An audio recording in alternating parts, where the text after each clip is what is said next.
Je suis en deuxième année d'école d'herboristerie et pour réussir à enregistrer un maximum d'informations qu'on nous transmet, j'ai commencé un petit carnet de plantes et aujourd'hui on se retrouve pour la 4e page qui est consacrée au calendula, fleur que vous connaissez peut-être d'ailleurs sous un autre nom, le souci. Il faut savoir qu'à l'époque, Hildegarde, elle l'utilisait déjà pour apaiser les affections cutanées, les problèmes capillaires et certains troubles intestinaux.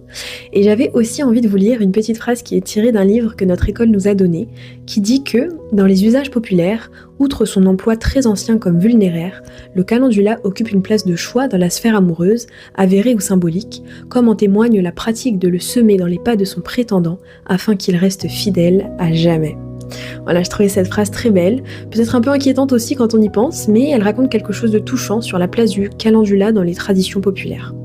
Donc le calendula, c'est une plante anti-inflammatoire, antiseptique et cicatrisante qui va agir sur différentes sphères. La première, ça va être la sphère cutanée, donc plutôt en usage externe, il va être parfait pour les plaies superficielles, les petites brûlures, le psoriasis, les coups de soleil, les hémorroïdes, les peaux irritées, c'est vraiment une grande plante de la peau.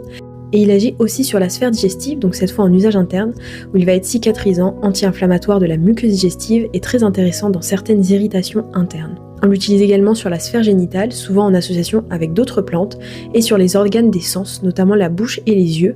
Pour les yeux, ça va être pour les yeux fatigués ou irrités, ou en complément du bleuet, dont je vous avais déjà parlé justement dans une précédente vidéo. Au niveau de ses principes actifs, le calendula possède des mucilages, de l'huile essentielle, des coumarines, des phytostérols, des flavonoïdes et bien d'autres principes actifs. D'ailleurs, j'ai filmé une petite vidéo pour que vous puissiez voir, j'ai pris les calendulas du jardin, mais si vous rencontrez le calendula et que vous touchez la petite partie juste en dessous de la fleur, on a immédiatement les doigts un peu collants. Et l'année dernière, j'ai fait plusieurs fois la cueillette du calendula et à la fin, j'avais vraiment les mains toutes collantes. C'est marrant, je trouve, de voir que justement, en observant une plante, en entrant en contact avec elle, on peut tout de suite deviner une partie de sa composition. Alors le calendula, on le retrouve surtout sous forme de baume, de pommade, de macérat huileux, mais aussi de cataplasme, en extrait hydroalcoolique ou compresse. On peut également consommer les capitules ou les pétales. C'est très joli et ça apporte de la couleur à nos plats.